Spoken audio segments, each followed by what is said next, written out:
Magandang hapon po sa inyong lahat. So for today, natunghayan po natin ang testimonya ng isang Assistant Secretary and at the same time, Assistant Chief of Staff ng Office of the Vice President sa katauhan po ni Limuel Ortonio.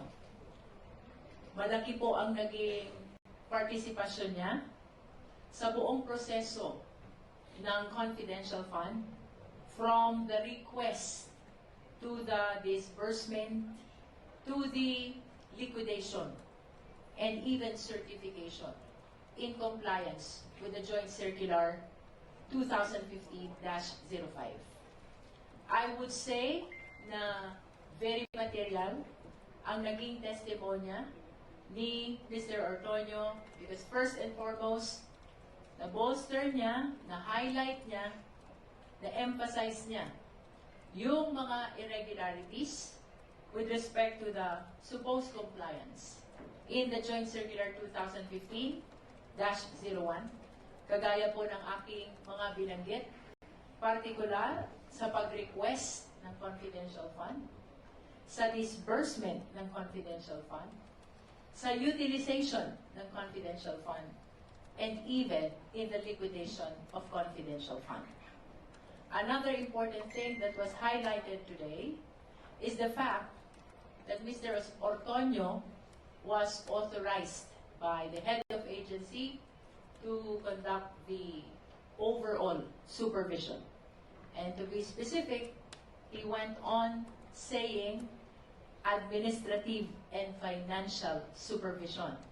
And that's why he likewise testified na kaugnay pa rin ng pagre-request ng confidential fund, ang paggamit nito at maging sa liquidation nito ay saklaw pa rin ng kanyang supervisory power na ipinagkaloob sa kanya ng head of agency sa katauhan ni Vice President Sara Duterte. So that will be all for our opening statement today. Salamat po, Chair Linty. Siguro kung may lights, open na natin ang para sa mga katanungan. Unahin na natin si Haji, as usual. Magandang hapon po, Haji Kaming ng Brigada News FM.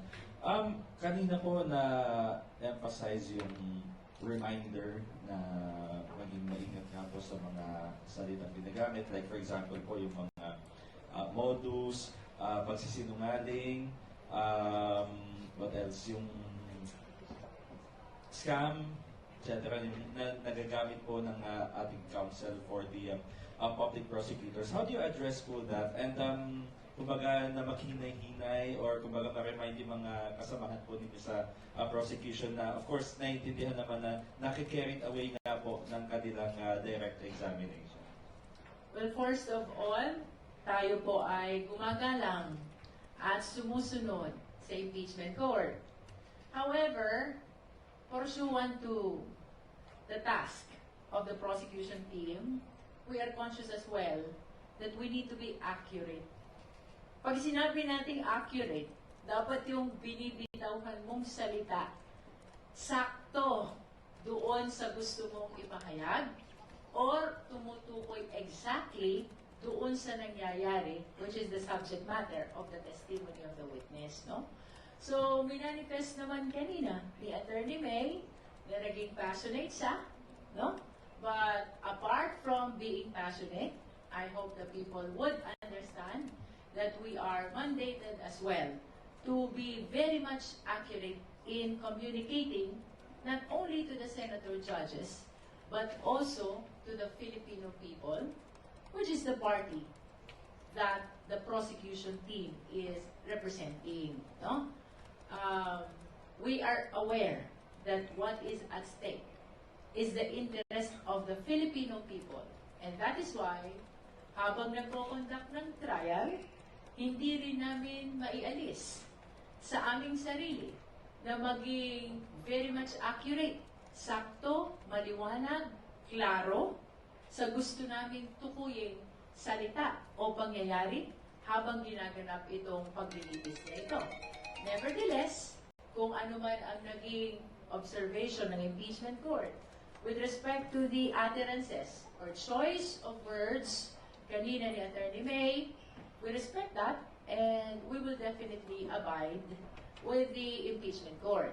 Sa part naman ng buong team, of course, we are reminding each other to be very cautious in the choice of words so that we will not be prompting the impeachment court to cause any disciplinary action or whatsoever against the impeached prosecution team. Punta po ako dun sa nilalamat sa point na kung saan sinabi po ni Lemuel Ortonio na batay po sa nakuha niyang information from Colonel La Chica, yung confidential funds daw po ay ibinibigay doon sa informant, tapos yung informant na po yung bumibili ng food, ng medicines, yung bumibili po ng tables at saka ng chairs, tapos nabatid din po doon sa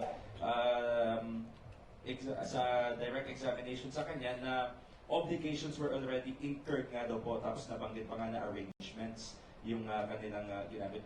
Nakakadagdag po ba sa bigat yun na yung pera binibigay sa informant, tapos pinambibili po ng informant ng tables and chairs? Dagdag po ba yun sa irregularities sa pananaw po? Well,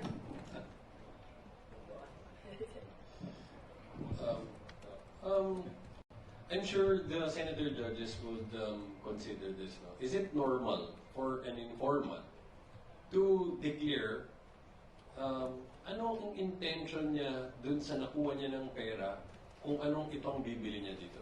No? Remember, supposedly payment to ng rewards sa informant. Tapos na dapat ang transaction nyo, may nagbigay ka na dapat na informasyon, as a kabayaran, as a reward, bibigyan ka ng pera. Supposedly, yun ang sinabi nila. No? So normal ba, dun sa informant, kailangan pa niyang sabihin, yung binigay mong pera, ipang bibili ko ng gamot. No? Tulad ni Mary Grace Gatos, for example, bibili ko ng 70,000 na gamot. No? At napakadami naman nila na kailangan pa nilang dalawang bagay. Lahat sila kailangan nilang bumili ng gamot at lahat sila kailangan pang ideklara na bibili sila ng gamot or bibili sila ng food supplies or bibili sila ng, as you mentioned, tables and chairs.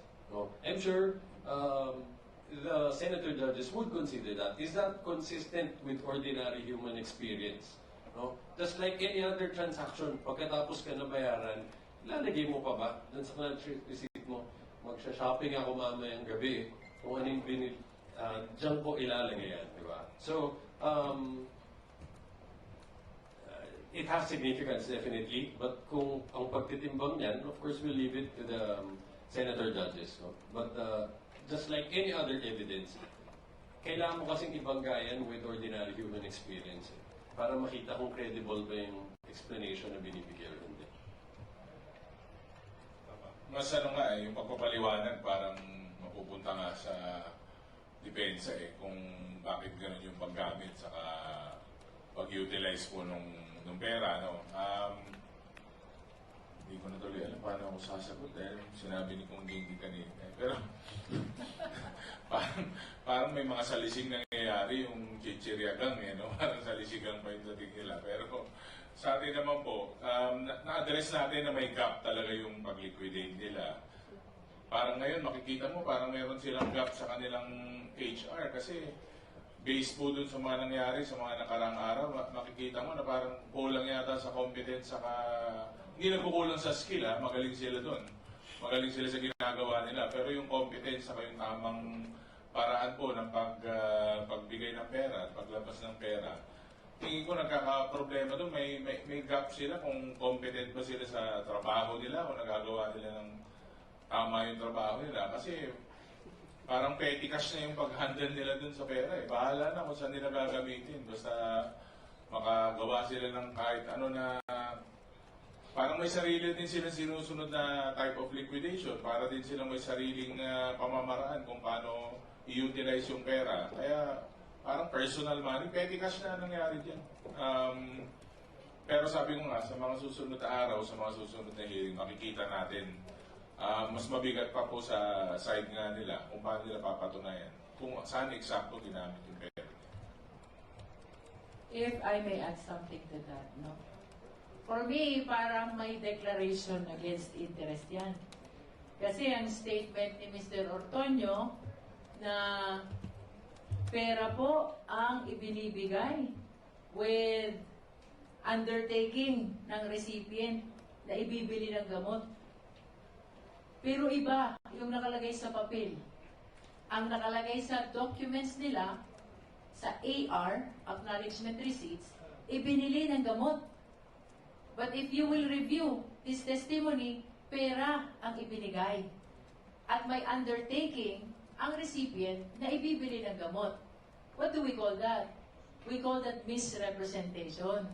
Kasi ang sinasabi sa dokumentong isinabit mo, sa acknowledgement receipts, gamot ang ipinamigay sa recipients. And then during the trial, inaamin mo, pera ang ibinigay with the undertaking of the recipient na ibibili ito ng gamot. At tama, si DS Pao doon, si Attorney J, di na natin alam kung talaga bang ibibili yan ng gamot o hindi. But what is clear here, may misrepresentation na malinaw na naganap. Ang nakasaad sa papel, ibinili ng gamot. Ang testimonya ni Mr. Ortonio, pera ang ibinigay with the undertaking na ibibili ng gamot. So which is which? Okay, last na lang po, sorry. What about yung 150,000 na inabonohan po ni Lemuel Ortonio kasi dapat 125 lang pero sumobra po yata sa liquidation. Tapos hanggang ngayon nga raw po ay hindi pa nare-reimburse o nababawi yung kanyang ipinang-abono na 150. Eh di ba sa kanila mismo nanggaling, ang confidential fund ay bawal gamitin sa reimbursement. Di ba? So yung 150,000 na yon na ni-request ni Gina Acosta at parang inapunuhan muna ni Mr. Ortonio, definitely you cannot charge that to confidential fund. Kasi yun yung paulit-ulit kong naririnig from the time of the state auditor to Gina Acosta hanggang kanina kay Mr. Ortonio. Ang confidential fund ay bawal gamitin as reimbursement, no? Bagaman, hindi pa rin po malinaw yung liquidation documents nila. Kasi since day one of our presentation, ng evidence in support of Article 1, misuse of confidential fund, ay malaking katanungan na yan ng prosecution. Bakit yung 125 million na confidential fund nung niliquidate ay 125 million 150,000 na, no? So, hindi ako satisfied sa explanation na narinig ko kanina.